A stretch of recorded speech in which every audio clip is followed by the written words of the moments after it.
Josh, the narrator, would you say he's the most normal member of his family? I guess he's kind of the classic observer in the family, that he's surrounded by people that have more personality and more skills and more, just bigger than life characters. And I've kind of always identified with the person who's observing and is actually the one who can chronicle what's actually taken place in time. And I kind of played that role in my family to some degree. I've got I'm the only one, in my opinion, who can be trusted for a historical account of my family whatsoever. Be a quick rundown of who the family members are and what's crazy about them.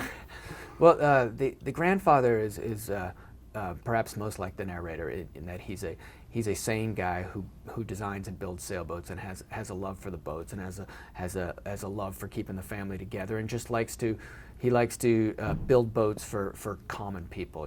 He's not crazy about the way that it's become a sport for the super rich. The father is a Olympic medalist in sailing and is a hard driving. Sailing is the bar by which the whole family is living all the time, and he's constantly trying to improve the family business by being more competitive on the water. Drills the kids with all the sailing info growing up. The mother, she is a scientist. She's a physics teacher, and she's obsessed in her own way, but not so much about sailing, but as going about trying to understand the world either through astronomy or physics or whatever, and has an intensity about her, obviously, in trying to solve unsolvable math problems. And then the three kids, you got Bernard, the oldest one, who is just a rebel at heart and can't wait to rebel against the domineering father and get as far away from him as he can.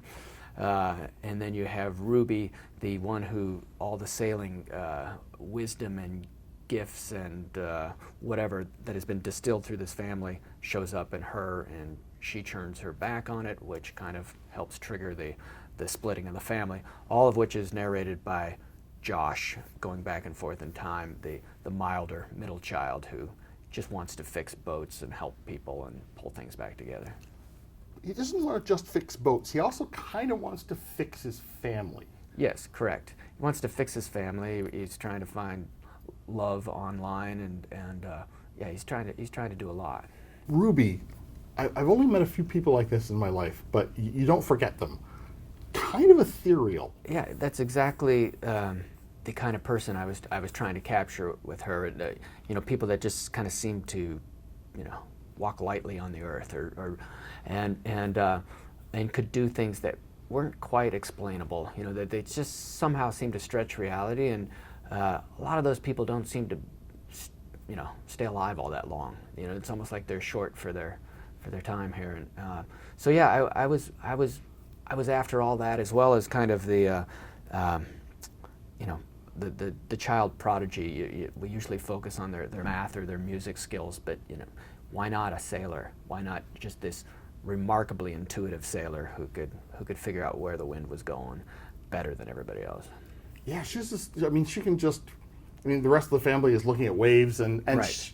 And trying to figure it. She just knows. Well, and I've sailed with people that are just a league above, a couple leagues above what I can sail well, but I can't anticipate the pattern of wind shifts and know which side of the course to be on or where to be to catch the next gust. And if you get them to try to explain it, they really can't. It's much more of an intuitive thing. Poor Josh gets a message from his father saying, I'm bringing you a boat. You are going to make the boat ready, and we as a family are going to win a race. Yeah. Considering they're barely even speaking to each other. Right. I Yeah. mean, all of them are. They're Right. all scattered. Yeah. That's the assignment from the first chapter on, that Josh has to transform this old family boat that they designed and make it competitive against modern sailboats, which is kind of an impossible task and also unethical if they don't report the changes to the boat to the race officials, because these are all handicap races, all of which is weighing on Josh. But at the same time, he does see this possibility that the entire family could get together for a reunion race on the boat, and so that's a strong motivator. It's both a really good idea and one of the worst ideas ever. I liked having I liked having them in a compact space like that. All their differences, all their realizations, all their secrets, it was going to come spilling out. If it was going to come spilling out, that was the perfect place for it. At least so I felt. And then combining that energy and that momentum with the ebb and flow of a race with wildly fluctuating wind speeds was all kind of thrilling to write. I was so looking forward to getting to that chapter in my mind, to actually write that scene. It was all kind of exhilarating right there, at least for me. The book is dedicated to your father. So the question I have to ask is, did Dad like it? Yeah, Dad is coming up on 90 years old, and he's read it, I think, 3 or 4 times now. Wow. He's a big reader, and his recall isn't as strong as it was, but he picks up more every read through, and he sees the bits and pieces from my youth and so on, and he sees himself in there in glimpses. Yeah, he's enjoyed it. My sister's fully embraced it. And does your family still get together periodically and go out and have a family sale with your dad? Oh yeah, definitely. So when my dad turns 90, we're going to take him sailing on that day.